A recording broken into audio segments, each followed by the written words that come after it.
We're going to read chapter 3 for Thursday's lesson of Washed Up. We're going to read actually just half of chapter 3. So, as I read today, there will be some vocabulary words that I'd like you to listen for, but we have a couple activities that I'd like to do on the Jamboard, and we'll go from there.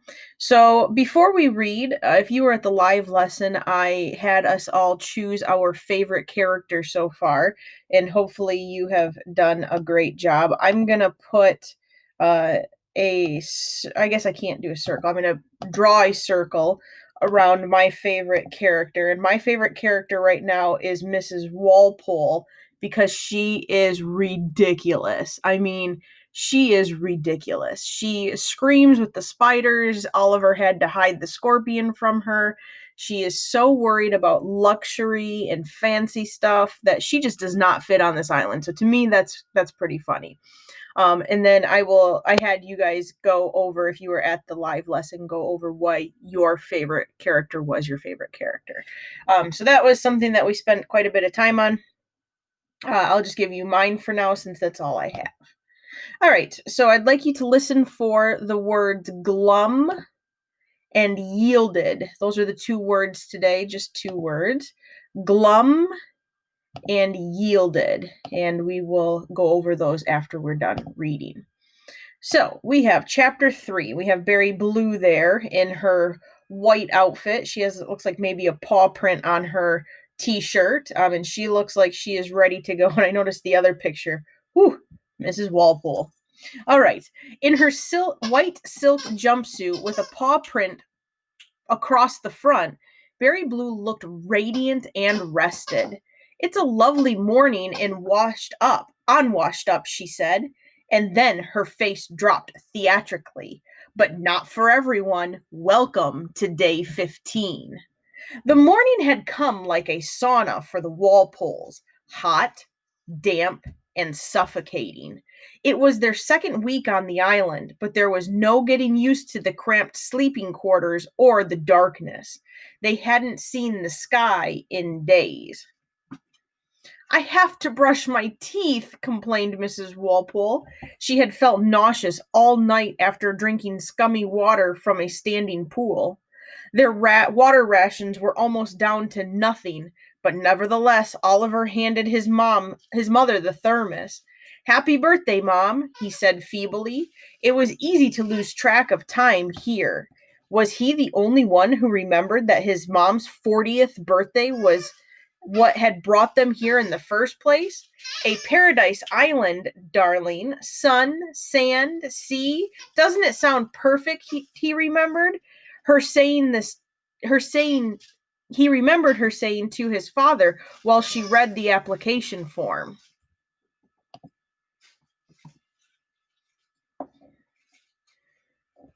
I would raise a toast to you turning 40, my dear, but you've finished all the water, said Mr. Walpole. Mrs. Walpole glared at him. Excuse me for supposing this would be a change from all the dull parties you throw me every year. Thanks to you, we'll go hungry. Oliver cringed. The family had resumed. Worms, bats, and monkeys had claimed all the ripe fruit that fell to the forest floor. Oliver had built a steady pile of raw fruit, but Mr. Walpole had left it unguarded while they searched for water, and now most of it was gone. It was the dry season, and they'd found a tiny stream at long last, but Mrs. Walpole insisted they keep moving. Since they'd arrived, they'd shifted camp 4 times, but no one knew where they were supposed to be going. Without clear sight of the sun, they were lost. They were walking in glum silence, slipping in the underbrush, getting scraped by thorns, when out of nowhere a sea breeze broke the stillness. The beach, Oliver cried. They'd been walking in circles, and now they were back to where they started. A cool picture.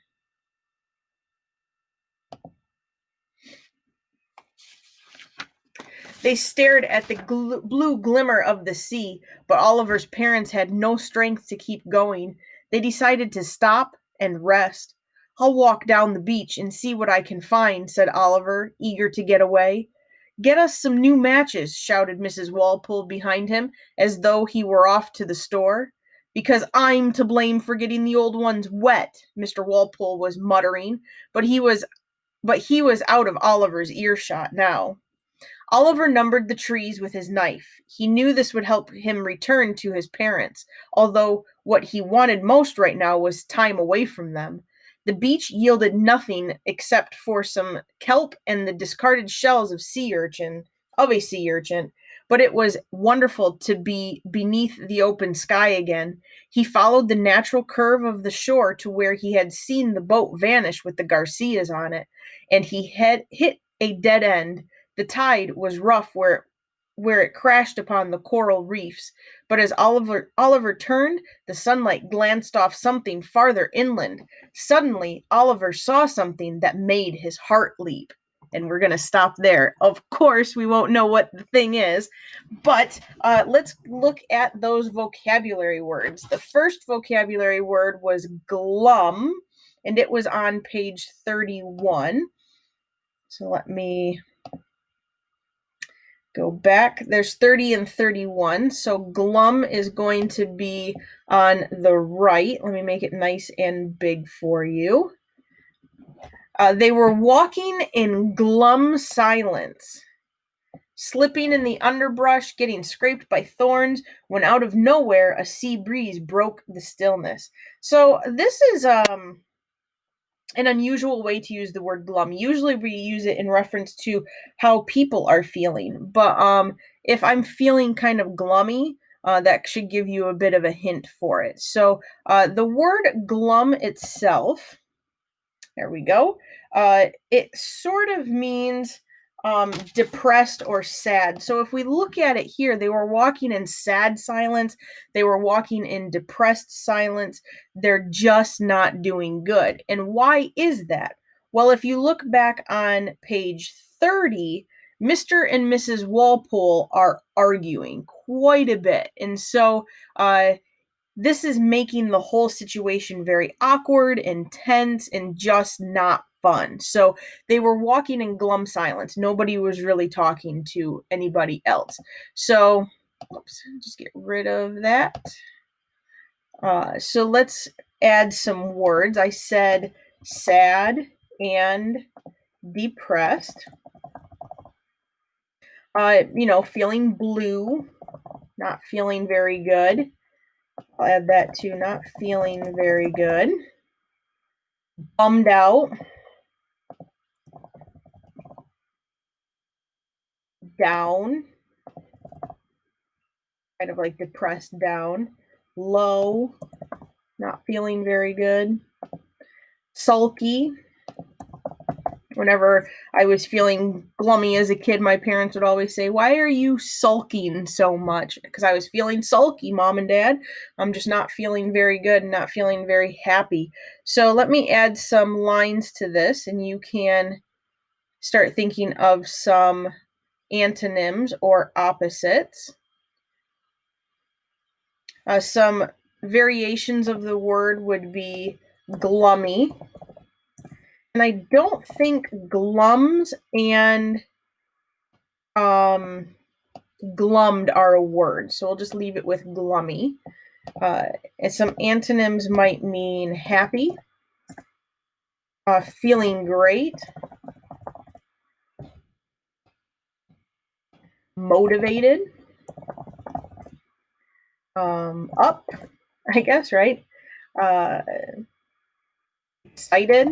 I guess if you're feeling glummy, you're not going to be very excited. Bright. You know what I'm going to add? I'm going to add dark to the list of our words because they hadn't seen the sun too for a really long time. All right, so I'm going to put a red box around our antonyms, our opposites. What kind of word is this? If we go back to the text, they were walking in glum silence. So silence is a thing. It's not a thing that we can touch, but it's a thing, and it's describing that thing. And so if it's describing, that makes it an adjective. And I'm going to then put it in a sentence. Let me move myself over and away. Put it in a sentence. I was feeling pretty glum when I didn't get an A on my spelling test. So feeling kind of bad. Or if I wanted to challenge myself, I'm actually going to challenge myself and try to describe something that's not a person, since that's what the text did. The text said they were walking in glum silence. So things that could be sad. Silence is kind of sad. I guess, what are some other ones?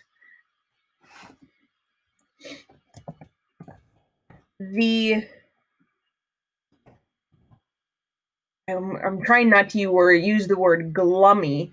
The glum, awkward. Oh, I like awkward. Awkwardness. I like that word. AWKWARDNESS. The glum awkwardness of the alley. An alley is like a little street.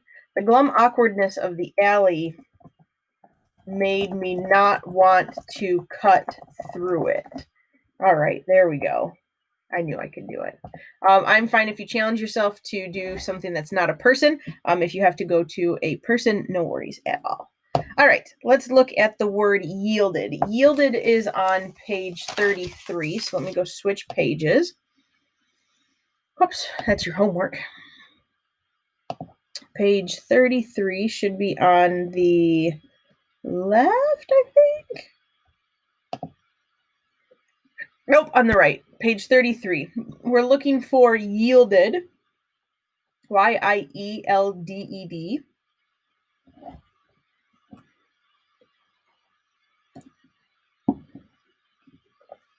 The beach yielded nothing except for some kelp and the discarded shells of a sea urchin. So the beach yielded nothing. What does that mean? Well, if it yields nothing, it means that it's not giving Oliver or the Walpoles anything. It has nothing to give. It hasn't produced anything. It's just kind of empty. The world yielded doesn't mean empty. It means that it hasn't given anything, though. So let's head back to, I clicked the wrong one again. Head back to the thinking map. Yielded means allowed, bringing in, having,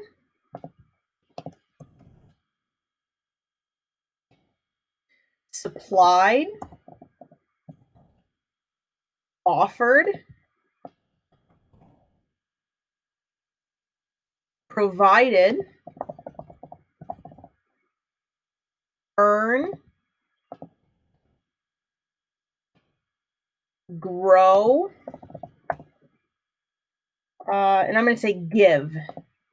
No, think I have. No, I don't. Give. Okay, so one thing that you'll hear farmers talk about often, like let's say we have a corn farmer, they'll say, my field of corn yielded 35,000 of ears of corn. Yielded means that it produced or it gave or it grew. I'm going to put produced on here too. Now, there is also the same term for if you're talking about like a factory that makes things. I think you had a question yesterday about a gumball factory. That gumball factory yielded 838 gumballs in a day. That's how much they made or yielded. Ooh, let me add made here too. Made. Now, the beach yielded nothing. It gave Oliver and Mr. and Mrs. Walpole nothing except for the shell and what was the other thing? Discarded shell of a sea urchin and kelp. Kelp is like a seagrass. And so that didn't really give them much. They can't really drink the salt water the way that it is. And there wasn't any food. There wasn't another box of matches, even though Mr. Walpole wanted that. So the word yielded means that it gives something or makes something. So we have the base word. Let me switch to green here. The base word of yield. So you can have yielded. Uh-oh. What happened? Thank goodness for Google, right? Google should just save it the way that it was. And it's thinking and thinking and thinking and thinking some more. There it is. Wait for all my tools to pop up on the left. So we can have yield. Oh, I spelled it wrong. I-E-L-D. Yield, yielding, and yield. So my crop yields 35,000 ears of corn every year. My crops are yielding a good amount of corn this year. My crops will yield. So yield, and then there's also the yield sign, which kind of means to stop, but that's a completely different word. So some antonyms might mean to take, to push out, not produce, not make, steal, I guess, could be one. Not having. I know a lot, we put a not in front of a lot of those, but that's all right. It still works. And we have our red box around that. And what kind of word is this? Let's go back to the text and look. The beach yielded nothing except for some kelp. So this is something that the beach didn't do. Now, if it had stuff, we would say the beach yielded things like kelp and whatever else, right? But it didn't yield. And even if it didn't do something, it's still doing. Well, I guess it's not doing, but the fact is that it could have done something. And when we have a word that does something, that means it is a verb. So let me clicked on the wrong one again. Add verb here. And I need to come up with a sentence, and I'm going to just stick with, I'm going to stick with the idea of a corn farmer. The farmer's field yielded, that's almost a tongue twister, yielded 35,000 ears of corn this year. So it gave that much corn to the farmer. Now, if I wanted to challenge myself, I could say the farmer's field yielded no ears of corn this year due to the flood. So I could do it the same way that the text does and make it a negative, which means that something didn't happen, right? So there you have it. We are going to keep going on. I have some things that I'd like to look at in the text. So here we have Berry Blue again. And what I'm wondering are, what are some words on this page that set the stage for the events that follow? So let's go back and look at the text. To go back a couple pages.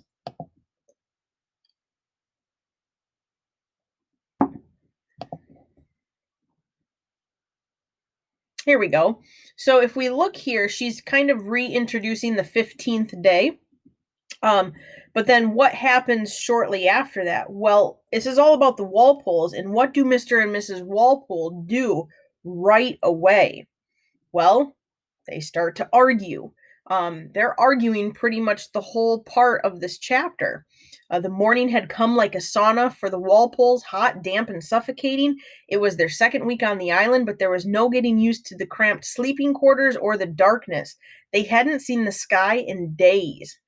I have to brush my teeth, complained Mrs. Walpole. She had felt nauseous all night after drinking scummy water from a standing pool. Their water rations were almost down to nothing, but nevertheless, Oliver handed his mother the thermos. Happy birthday, Mom, she said feebly. It was easy to lose track of time here. Was he the only one who remembered that his mom's 40th birthday was what had brought them here in the first place? A paradise island, Darlene. Sun, sand, sea. Doesn't it sound perfect? He remembered her saying this to his father while she read the application form. Now, here's where things get sticky. I would raise a toast to you, turning 40, my dear, but you've finished all the water, said Mr. Walpole sourly. Mrs. Walpole glared at him. Excuse me for supposing this would be a change from all the dull parties you throw me every year. Thanks to you, we'll go hungry. Oliver cringed. The family spat had resumed. Worms, bats, and monkeys had claimed all the ripe fruit that fell to the forest floor. Oliver had built a steady pile of raw fruit, but Mr. Walpole had left it unguarded while they searched for water. Now most of it was gone. So they're arguing, right? So what are some words on this page that kind of lead up to, that set the stage for the argument that's there? And I'm going to use my highlighter here. Use yellow because it's nice and light.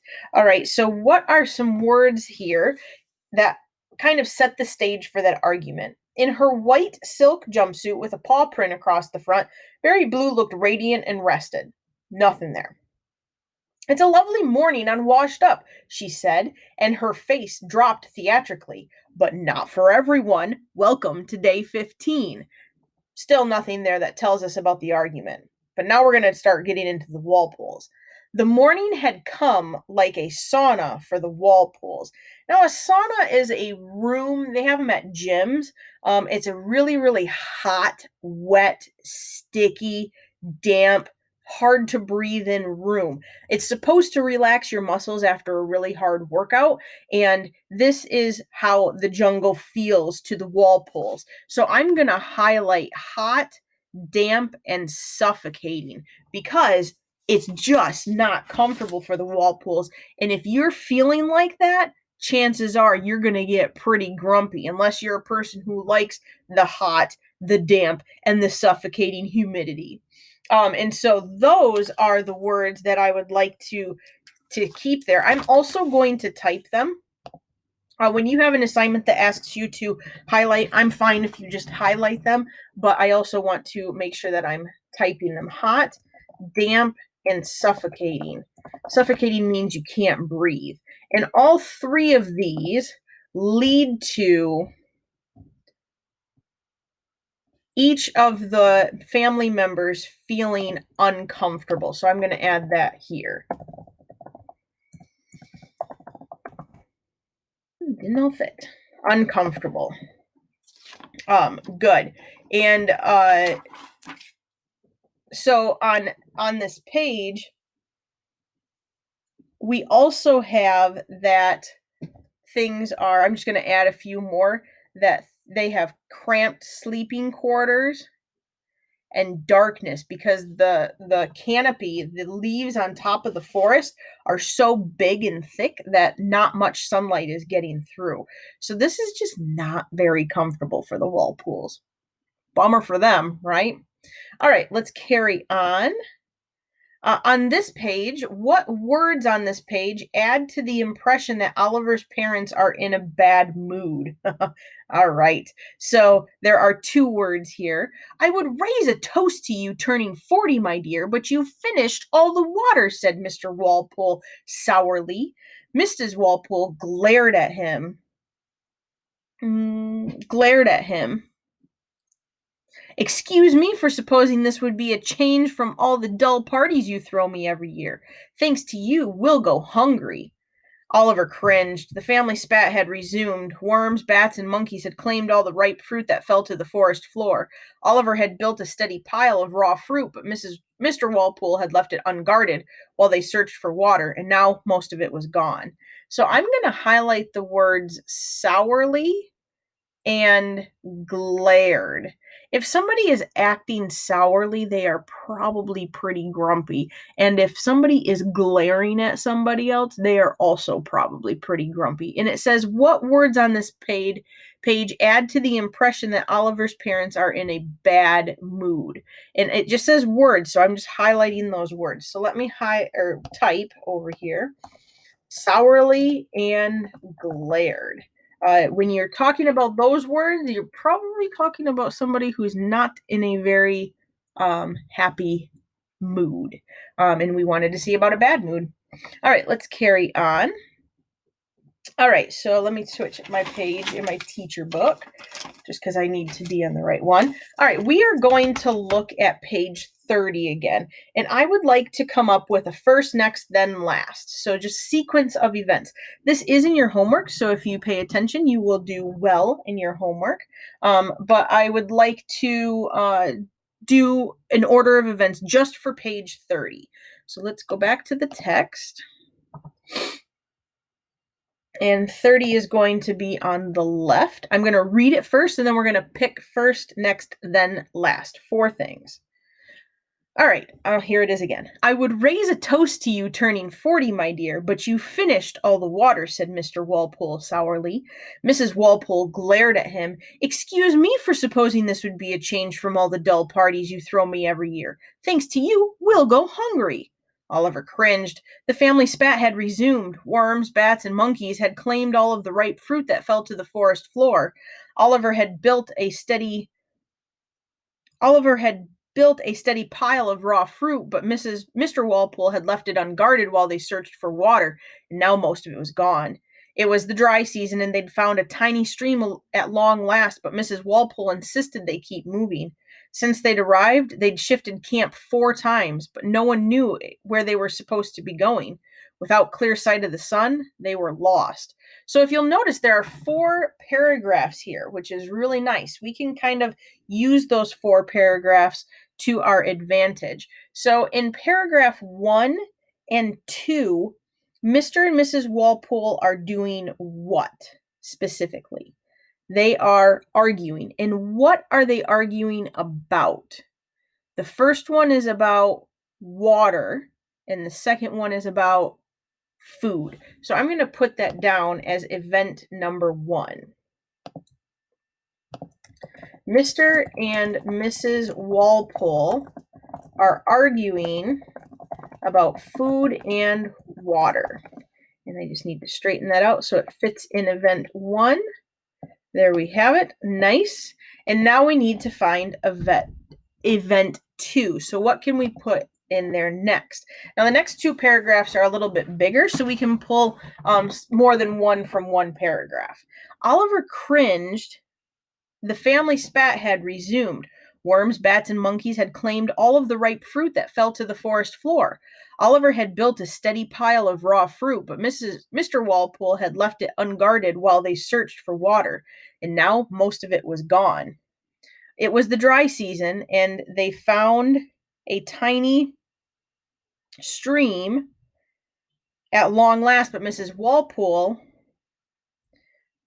insisted they keep moving. Since they'd arrived, they'd shifted camp 4 times, but no one knew where they were supposed to be going. Without clear sign of the sun, they were lost.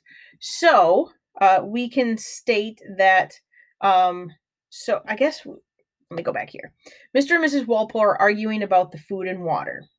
Then it switches to Oliver cringing because his family spat had resumed. So I'm going to put that there. Oliver, I should capitalize, Oliver cringed because the family, it's just a spat is an argument, had resumed or continued, started again. So let's put that there.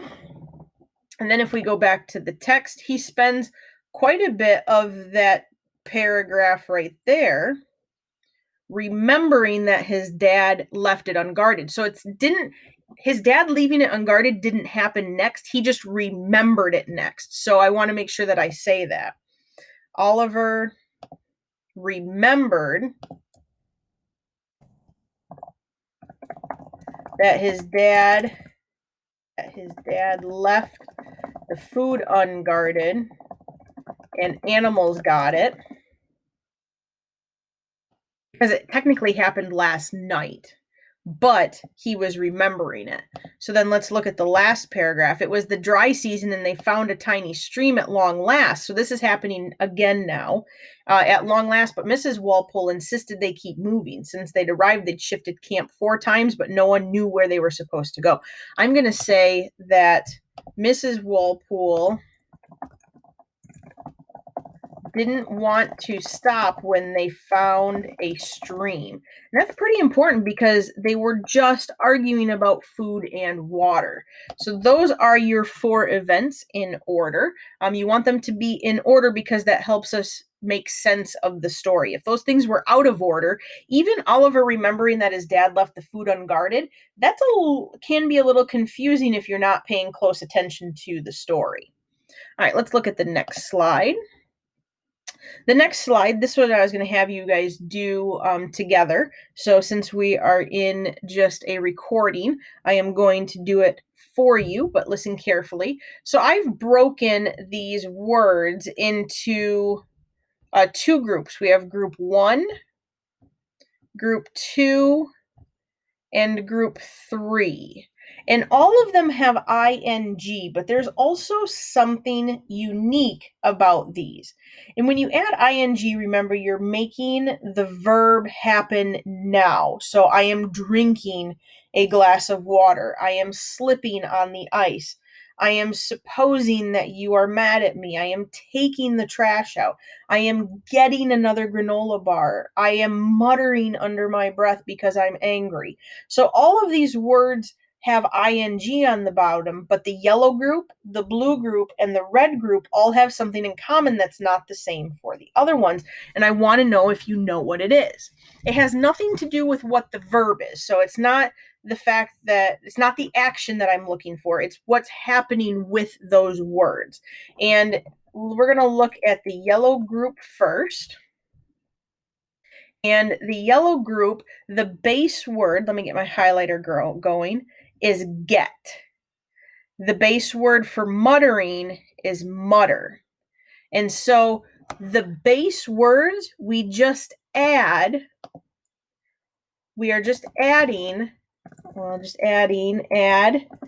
ing to the end of the word. You normally spell the word get. I mixed them up. I'm just realizing that now. This one, let me fix this real quick. Oh boy, I gotta go back and fix my mistake. All right, let me fix this real quick. I can do this. All right, we're gonna switch drinking and